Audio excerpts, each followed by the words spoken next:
Hello everyone, Radhe Radhe. तो friends, आज मैं आप लोगों के लिए लेके आई हूँ किचन से जुड़े हुए बहुत ही कमाल के टिप एंड हैक्स जो आप लोगों की डेली लाइफ को बना देंगे बेहद आसान। इन्हें अपनाकर आप आपका समय और पैसा दोनों ही बचा सकते हैं। चलिए फिर देख लेते हैं बिना कोई देरी किए। वीडियो पूरी वॉच करिएगा फ्रेंड्स, और अच्छी लगे तो लाइक एंड शेयर भी ज़रूर करिएगा और कमेंट करके ज़रूर बताइएगा। तो सबसे पहले वाली टिप्स है हमारी यहाँ पे। इस तरीके जो हमारी वाइट सफ़ेद शर्ट होती है या फिर कॉलर उनकी इस तरीके से गंदी हो जाती है, बहुत ज़्यादा गंदी हो जाती है, तो हम इन्हें किस तरीके से क्लीन करें। ये तो चलो इतनी ज़्यादा नहीं है, लेकिन आपकी शर्ट पे कैसा भी दाग लगा हो, कैसी भी आपकी शर्ट गंदी हो गई हो और उसको आपको बार बार रगड़ने पर भी वो सही से साफ़ नहीं हो पाती है, तो क्या करना है, सबसे पहले आप उनको इस तरीके से भिगो लीजिएगा। और भिगोने के बाद में फिर आपको इस पर क्या लगाना है वो भी मैं आपको बता देती हूँ। तो यहाँ लेना है आपको कुछ नहीं, सिर्फ एक शैम्पू की पाउच। जी हाँ फ्रेंड्स, सिर्फ कोई भी शैम्पू ले लीजिएगा, आपको जो भी शैम्पू ठीक लगे वो आप शैम्पू ले लीजिएगा। और उसके बाद में फिर यहाँ पे इस तरीके से आपको इसके ऊपर डाल देनी है, और उसके बाद में फिर आप आपके हाथों से इसे अच्छे से रब कर दीजिएगा। तो यहाँ पे मैंने सिर्फ शैम्पू लगाई है, और शैम्पू को अब इस तरीके से मैं कॉलर पे रब कर दे रही हूँ।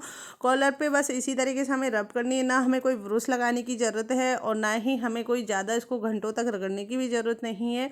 बस हम यहाँ कुछ ही मिनट के लिए इसको रब करेंगे अपने हाथों से। तो यहाँ मैं आपको दोनों हाथों से अच्छे से रब करके दिखा देती हूँ। ज़्यादा रगड़ना भी नहीं पड़ेगा, बहुत ही ईजी टिप है फ्रेंड्स। तो बस इसी तरीके से आपको इसको रब करना है, और रब करने के बाद में फिर आप इसको धुल दीजिए। जहाँ पे आप कॉलर पे ब्रश मारते हो, काफ़ी देर तक इसे रगड़ते रहते हो, लेकिन यहाँ आपको कोई ब्रश लगाने की ज़रूरत नहीं है। यहाँ सिर्फ आपको फिंगर से इस तरीके से रब करना है बस, और कुछ नहीं करना है। मैंने दोनों हाथों से बस इसी तरीके से इसको रब किया है, और अब इसको मैं आपको धुल के दिखा देती हूँ। देख लेना, कितनी भी आप एक बार ट्राई ज़रूर करिएगा, कितनी भी गंदी शर्ट होगी उसका भी बहुत अच्छे से क्लीन हो जाएगा, कैसा भी दाग लगा होगा वो भी अच्छे से निकल जाएगा। तो यहाँ पे अब मैं आपको इसको धुल के दिखा रही हूँ।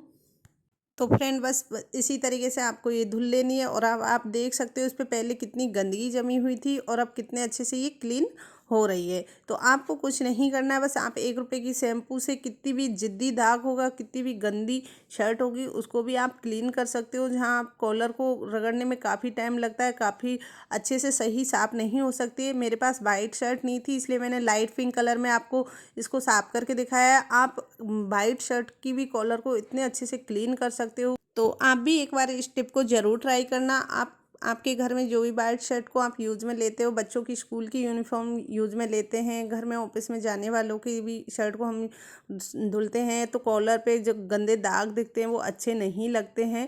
तो इस तरीके से आप आपके शर्ट को 1 रुपए की शैम्पू से ही क्लीन साफ़ कर सकते हो। बहुत ही यूज़फुल टिप रहेगी, उम्मीद करती हूँ आपको पसंद आएगी। चलिए देखते हैं अगली टिप्स। तो इस तरह की स्टील की हम मसालादानी सब यूज़ में कर लेते हैं, और उसके बाद जब इसमें से जो मसाला गिरता है और वो बार बार में हमारी मसालादानी गंदी हो जाती है, और इसे हम रोज़ रोज़ धुल सकते हैं नहीं है, और जल्दी से ये ख़राब ना हो, तो उसके लिए हमें क्या करना चाहिए कि जल्दी से ख़राब भी ना हो और जो मसाला गिरे वो इसके अंदर ना गिरे। इससे इस तरीके से हम क्लीन कर लेंगे, और उसके बाद में हमें इसमें क्या करना चाहिए जिससे कि जो मसाला गिरे तो वो इसमें अधपर में ही रह जाए। तो उसके लिए हमें यहाँ लेना है टिश्यू पेपर। जी हाँ फ्रेंड्स, आप कोई भी टिश्यू पेपर ले लीजिए, और टिश्यू पेपर के बाद फिर इस तरीके से इसमें लगा दीजिए। इस तरीके से आप जब टिश्यू पेपर लगा दोगे, और उसके बाद में जब आप जो मसालेदानी डिब्बे हैं उनको रखोगे, और उसमें से जो भी गिरने वाला मसाला है वो इसमें अधपर में ही रह जाएगा, और नीचे मसालादानी गंदी नहीं होगी।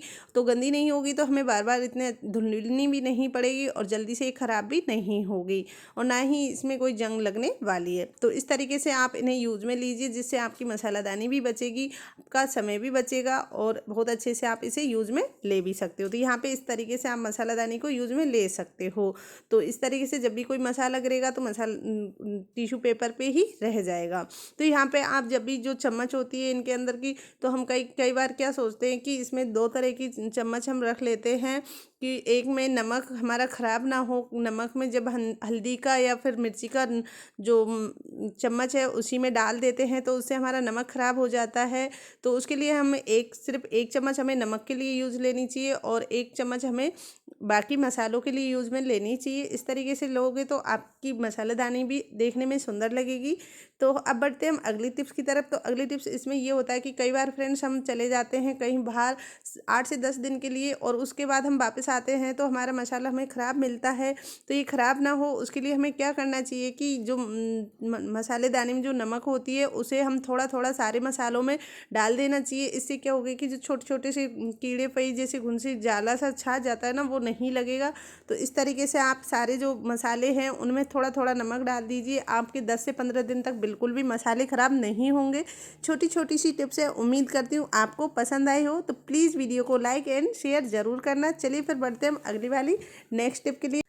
तो अगली टिप्स है हमारी इस तरह के जो साबुन के रैपर होते हैं, जैसे टाइट वाला, जैसे यहाँ पे मैंने डव वाला साबुन का रैपर लिया है और ये आप लोगों के लिए बहुत ही ज़्यादा यूज़फुल रहने वाला है। तो इसमें हमें सबसे पहले कर लेने छोटे छोटे से हॉल। तो यहाँ पे मैं एक बड़ा सा छेद कर लेती हूँ इसमें नाइफ से। तो यहाँ पे इस तरीके से आपको इसके अंदर एक बड़ा सा हॉल कर लेना है, और उसके बाद में जहाँ आपको छोटे छोटे से और छेद इसके अंदर कर देने हैं।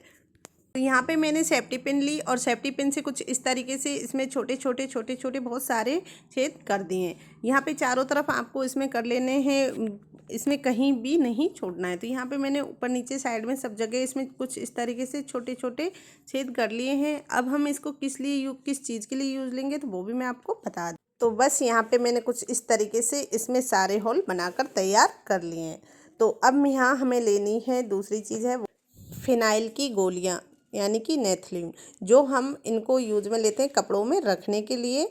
तो यहाँ पे इनका आज मैं आपको बहुत अच्छा यूज़ बताऊंगी। कपड़ों में रखते हैं ताकि कीड़े ना लगे, और साथ ही जो कपड़ों में से बैड स्मेल आती है या फिर बारिश के मौसम में सीलन होने के कारण से भी कपड़ों में स्मेल आती है, तो वो ये सारी स्मेल को खींच लेती है। तो इसलिए हम इसको कपड़ों में रखते हैं। साथ ही अब हम इसे एक और जगह पे बहुत अच्छे से यूज़ में लेंगे। तो क्या करना है कि इस तरीके से इनको तोड़ लेना है, और तोड़ने के बाद में फिर आपको इसको कहाँ यूज़ में लेना है तो वो भी मैं आपको बता देती हूँ।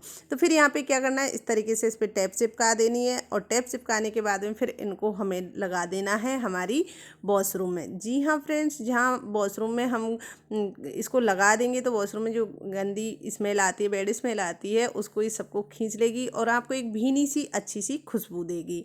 तो इस तरीके से आप इसे लगाइए, आपको ये देखने में भी बहुत सुंदर लगेगा और आपको आपकी वॉशरूम में बहुत अच्छी स्मेल आएगी। तो उम्मीद करती हूँ छोटी सी टिप्स है आपको पसंद आई होगी। प्लीज़ फ्रेंड्स, आप मेरी वीडियो कहाँ से देख रहा है एक बार एक कमेंट करके ज़रूर बताइएगा। आपका एक कमेंट और एक लाइक मेरे लिए बहुत ज़्यादा महत्व रखता है। चलिए फिर देखते हैं हम अगले वीडियो। तो ये वाली टिप्स है हमारे इस तरह की जो पॉलीथीन होती है कपड़े वाली, अक्सर हम मार्केट से कुछ ना कुछ लेके आते रहते हैं तो उसमें आ ही जाती है, और इसे आज मैं आपका बहुत अच्छा यूज़ बताऊंगी। तो क्या करना है कि सबसे पहले हमें इसके जो हैंडल हैं उनको कट कर लेना है। तो यहाँ पे कुछ इस तरीके से इनको कट कर लिया है मैंने हैंडल्स को, और अब आगे मैं इसको भी पूरी को आपको कट करके दिखा देती हूँ। तो हमें इसे किस तरीके से कट करना है और किस लिए इसे यूज़ में लेना है तो वो भी मैं आपको बताती हूँ। तो यहाँ पे क्या करना है, सबसे पहले हमें एक साइज़ के सारे इस तरीके से जो पॉलीथीन है उसको कट करके रख लेनी है। तो इसके पीछे वाला हिस्सा है उसको हम हटा देंगे, ये हमारे कोई काम का नहीं है। तो यहाँ पे इसको मैंने इस तरीके से हटा दिया है, और अब मैं इसको कट करके आपको दिखाऊंगी। तो हमें ये कितना कैसे कट करनी है वो भी मैं आपको बता देती हूँ। तो यहाँ पे कुछ इस तरीके से हमें एक साइज़ की इसको कट कर लेनी है। तो ऐसी जो पॉलीथीन होती है वो हमें घर में हमेशा बचा के रखनी चाहिए, इनको ऐसे ही नहीं फेंकना चाहिए। ये हमारे लिए बहुत ही ज़्यादा यूज़फुल रहती है, बहुत ज़्यादा काम आती है, हमको घर में छोटे छोटे कामों में बहुत ज़्यादा हेल्प करती है। तो यहाँ पे इस तरीके से मैंने इसको कट कर लिया है, छोटे छोटे हिस्से इसके मुझे एक जैसे सब कट कर लेने हैं। तो ये देखिए फ्रेंड्स, मैंने कुछ इस तरीके से इसके जो हिस्से हैं वो कट करके तैयार कर लिए हैं। तो आप भी इसी तरीके से सारी जो पॉलीथीन है उसको कट कर तैयार कर लीजिएगा। तो यहाँ पे बस कुछ इस तरीके से मैंने सारी पॉलीथीन को कट कर लिया। अब आगे बढ़ते हैं हम इसका क्या करेंगे। तो यहाँ पे हमें लेना है बस एक इस तरीके का टब, यानी कि छोटी सी बॉल, कोई कुछ भी आप ले सकते हो, और उसमें हमें डाल देनी है शैम्पू। आप कोई भी शैम्पू यूज में ले सकते हो, फिलहाल में मेरे पास सेंसिल थी। इसमें आपको डाल देना है थोड़ा सा पानी, ज़्यादा पानी नहीं लेना है, ज़रा सा पानी लेना है। अब इसको हमें अच्छे से मिक्स कर देना है। आप इसे अपने फिंगर से भी मिक्स कर सकते हो या फिर आप स्पून लेकर भी इन्हें अच्छे से मिक्स कर सकते हो। तो यहाँ पे मुझे लगा कि हाथ से ज़्यादा अच्छे से ये मिक्स हो जाएगा, तो मैंने इस तरीके से इसको अच्छे से मिक्स कर दिया। अब हमें इसे दूसरी चीज़ इसमें क्या डालनी है, तो वो हमें लेना है यहाँ पर दूसरा, मैं आपको बताती हूँ। तो यहाँ हमें लेना है डिटॉल। तो फ्रेंड्स मैंने यहाँ पे लिया है डिटॉल, और डिटॉल की हमने 2 से 3 बूंदे ही किए, ज़्यादा डिटॉल नहीं किया है, बस इतना ही हमने इसमें किया है। दोनों को अच्छे से अब मिक्स कर देंगे। इस तरीके से मिक्स करने के बाद में फिर जो हमने ये पॉलीथीन ली है, इनको इस तरीके से इसमें डिप कर देंगे। डिप करके अच्छे से इनको, इनमें जो हमने जो ये सॉल्यूशन बनाकर तैयार किया है, इसको ये एब्जॉर्ब कर लेगा। तो फिर उसके बाद में हम इनको एक एक करके इनको सुखा देंगे। तो इस तरीके से जब आप इनको एक एक करके सुखा दोगे, ये अच्छे से पूरे शैम्पू और डिटॉल को अपने अंदर सूख लेगा। तो उसके बाद में आपको इन्हें धूप में नहीं सुखाना है। सबसे मेन ये है कि आपको घर में ही पंखा की हवा में सुखाना है, या फिर नॉर्मल ही ऐसे ही सूख जाएं। तो इस तरीके से मैंने यहाँ पे इनको एक एक करके खोल कर सुखाना शुरू किया, और कम से कम इनमें 2 से 3 घंटा सूखने में लग गई थी। तो आप ऐसे करिएगा कि शाम के टाइम पे इसको बना कर रखिएगा, रात भर में ये अच्छे से सूख जाएंगे। तो अब ये हमारे सॉफ्ट पेपर बनकर तैयार हो गए। जैसे कि हम बच्चों को स्कूल में सॉफ्ट पेपर भेज सकते हैं हाथ धोने के लिए, तो इस तरीके से मैं आपको एक को बता देती हूँ। जब ये सूख जाएगा उसके बाद में आपको पहले अपना हाथ गीला करना है। हाथ गीला करने के बाद में फिर आपको इसे अपने हाथ में रब करके देख सकते हो कि ये कितने अच्छे से वर्क करता है। या फिर हम कहीं सफ़र में जा रहे हैं तो उसमें भी हमें बहुत अच्छे से काम आ सकता है। तो ये देखिए कुछ इस तरीके से हमारे हाथों में बहुत अच्छे से फूल जाएगा, और जो हम सॉफ्ट पेपर लेते हैं वो अच्छे से फूलता भी नहीं है और अच्छे से काम भी नहीं करता है। अगर हम 1 से 2 सॉफ्ट पेपर लेते हैं तो वो हमारे हाथों में अच्छे से फूलता है। तो इससे आप बहुत अच्छे से आपके हाथों को क्लीन कर सकते हो। ये आप के बच्चों को स्कूल के लिए या फिर घर पे या फिर कहीं सफ़र पे जाने के लिए आप लोगों को बहुत ही ज़्यादा यूज़फुल रहेगा। तो इस तरीके से आप इसे यूज में ले सकते हो। उम्मीद करती हूँ छोटी सी टिप्स है आपको पसंद आई होगी। तो इसी तरीके से आप भी इसे बनाकर घर पे ही तैयार कर सकते हो। चलिए फिर बढ़ते हैं अगली वाली टिप्स की ओर। तो ये वाली टिप्स है हमारे जो किचन के बल्ब है या फिर घर में जो ट्यूबलाइट लगी है, उनमें जो इस तरीके से गंदगी छा जाती है और फिर वो कम उजाला करने लगते हैं, तो इनको हम कैसे साफ़ करें। और वैसे भी फिलहाल अब त्यौहार आना शुरू हो गए हैं, तो हमें घर की साफ़ सफाई भी करना शुरू करना है। तो धीरे धीरे हम सफाई करना क्यों ना शुरू करें। तो यहाँ पे मैंने सबसे पहले आप लोगों को दिखा रही हूँ लाइट को के बल्ब और ट्यूबलाइट को किस तरीके से हम क्लीन करेंगे। तो उसके लिए हमें क्या चाहिए वो भी मैं आपको बता देती हूँ। तो यहाँ हमें कोई भी बर्तन ले लीजिए और उसमें आप डाल दीजिए बेकिंग पाउडर, यानी कि मीठा सोडा। और साथ में ही अब हमें इसमें दूसरी चीज़ क्या डालनी है, तो 1 चम्मच मैंने यहाँ बेकिंग पाउडर ले लिया है। और अब मैं यहाँ ले लूँगी दूसरी चीज़ है, आपको 1 लेमन ले लेना है। आपको जितना आपका मीठा सोडा है उतना ही आपको लेमन लेना है। तो यहाँ पे मैंने 1 लेमन कट किया और उसमें से आधा मैंने इसमें डाल दिया है। इसका हमें पेस्ट ज़्यादा पतला नहीं करना है, थोड़ा गाढ़ा ही पेस्ट रखना है, ताकि ये हमारे जो बल्ब है उस पर अच्छे से लग जाए, ताकि बहे ना। तो यहाँ पे मैंने इसमें आधा लेमन किया है, पूरा नहीं किया है। और अब इसे मैं अच्छे से मिक्स कर लूँगी। तो यहाँ पे मैंने स्पून से इसको अच्छे से मिक्स कर लेना है। और अब हमें क्या करना है कि जो हमारा बल्ब है ये बहुत ज़्यादा चिकनाहट है, क्योंकि किचन का बल्ब है। तो इसको हम किस तरीके से क्लीन करेंगे, तो यहाँ पे मैं हाथ से ही इसे लगाऊंगी, क्योंकि स्पून से ये लगेगा नहीं। तो इस तरीके से बल्ब के ऊपर हमें ये लगा देना है। जो घर में ट्यूबलाइट बल्ब हमारे बहुत ज़्यादा गंदे हो गए हो तो उनको आप इस तरीके से क्लीन कर सकते हो। जो किचन का है वो तो बहुत ज़्यादा चिकनाट और बहुत ज़्यादा गंदगी का हो जाता है, तो वो अच्छे से साफ़ नहीं हो पाता। लेकिन ये वाली जो टिप्स है आप इससे अगर एक बार ट्राई करोगे तो सच्ची बता रही हूँ बहुत अच्छे से क्लीन हो जाएगा। तो यहाँ पे इस तरीके से मैंने इसके ऊपर लगा दिया, और लगाने के बाद में फिर हमें इसे 5 से 10 मिनट के लिए छोड़ देना है। जी हाँ फ्रेंड्स, इसे आप 5 से 10 मिनट के लिए छोड़ दीजिए। तो ये देखिए मैंने इस तरीके से लगा के इसको 5 से 10 मिनट के लिए छोड़ दे रही हूँ। यहाँ पे मैं ट्यूबलाइट भी आपको क्लीन करके दिखा रही हूँ।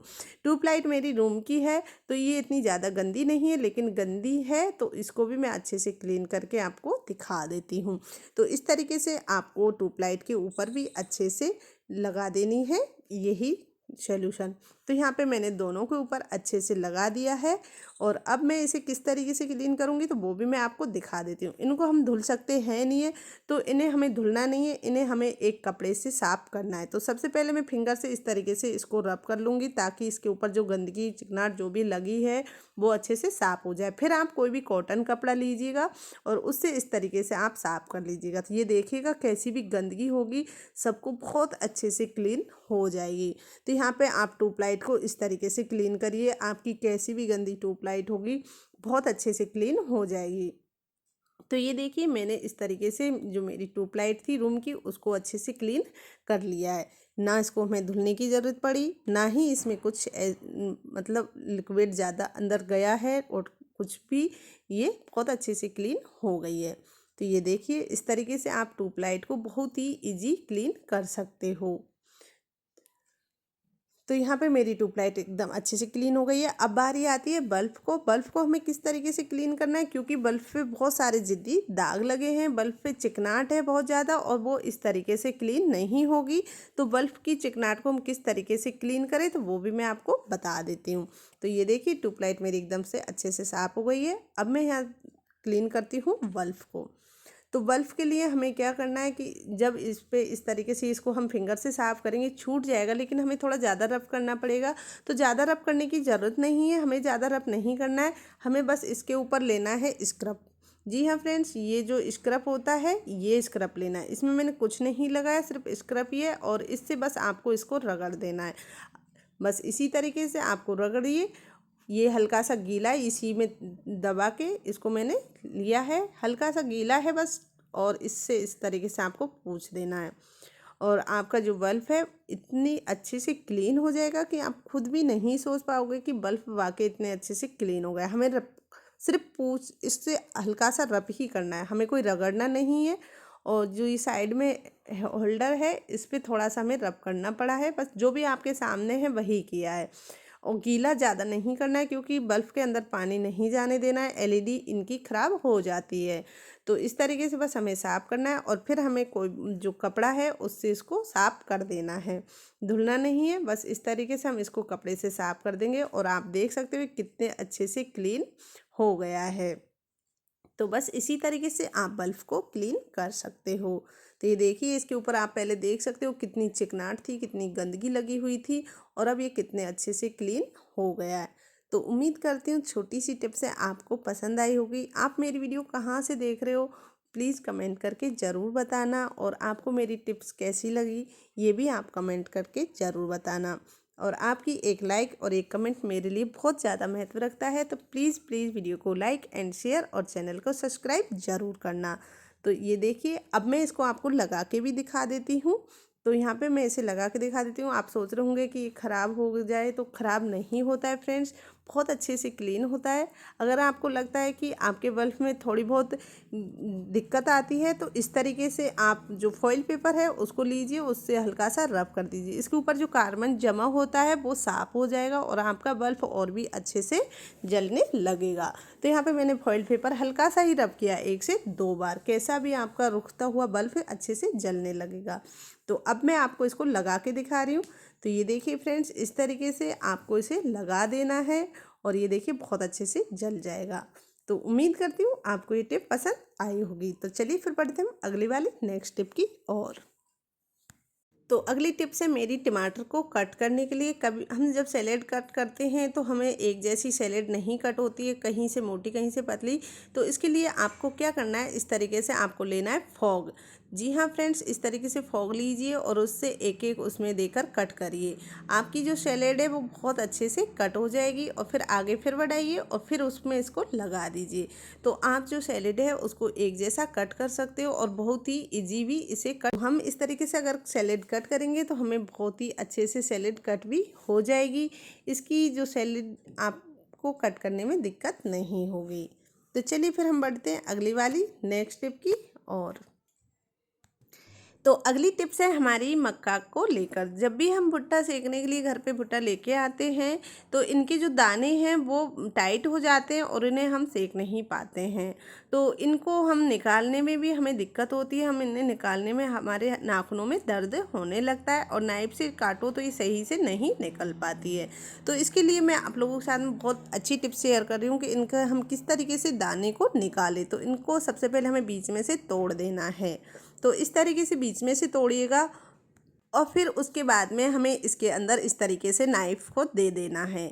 यहाँ पे नाइफ़ ले लीजिए या फिर आप कैंची ले लीजिए और इस तरीके से देने के बाद में फिर इसको हमें घुमाना है। बस इस तरीके से इसे घुमाइएगा जिससे ये बीच में से फट जाएगा। तो ये थोड़ा ज़्यादा अंदर गया नहीं था तो अच्छे से और इसको मैं फाड़ लेती हूँ। तो यहाँ पे इस तरीके से फट गई है। तो यहाँ बीच में से 2 टुकड़े होंगे तो इससे क्या होगा कि जब आपकी मक्का को आप छीलोगे तो ये बहुत ही इजी इसके जो दाने हैं वो निकल जाएंगे। तो यहाँ पे मैं सारी मक्का को सबसे पहले इस तरीके से इनके दानों को निकाल लेती हूँ। तो ये देखिए इस तरीके से आपको इन्हें तोड़ना है। तो यहाँ पे बीच में से फटने के बाद में अब आप इसके जो दाने हैं उनको बहुत ही इजी निकाल सकते हो। तो यहाँ पे ये देखिए कुछ इस तरीके से आपको टाइम भी नहीं लगेगा, बहुत इजी जो दाने हैं वो निकलना शुरू हो जाएंगे। तो आप बस इसी तरीके से मक्का को तोड़कर उनके दानों को निकाल सकते हो। जहाँ आपको काफ़ी टाइम लगता है वहाँ आप थोड़ी देर में मक्का के दाने निकाल सकते हो और इसमें आपके नाखून में भी ज़्यादा दर्द नहीं होगा, क्योंकि जब आप मक्का को बीच में से तोड़ोगे तो उसमें थोड़े स्पेच आ जाता है और जो दाने हैं वो ढीले पड़ जाते हैं और ढीले पड़ने से वो जल्दी से निकल आते हैं।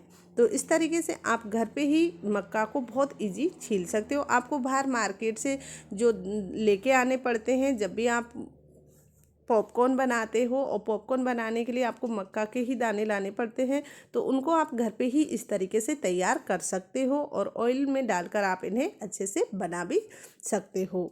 तो इस तरीके से आप इन्हें छीलकर तैयार कर सकते हो। तो उम्मीद करती हूँ छोटी सी टिप्स है आपको पसंद आई होगी। तो इसी तरह की यूज़फुल टिप एंड ट्रिक्स देखने के लिए मेरे चैनल को सब्सक्राइब करें। वीडियो अच्छी लगी हो तो प्लीज़ वीडियो को लाइक एंड शेयर करें और कमेंट करके बताएं कि आप मेरी वीडियो किस जगह किस शहर से देख रहे हो और आपको मेरी ये टिप्सें कैसी लगी। तो और फिर मिलूँगी मैं आपको नेक्स्ट वीडियो में इसी तरह की यूज़फुल टिप एंड हैक्स लेकर आती रहूँगी। जब तक के लिए take care, bye bye, Radhe Radhe all of you friends.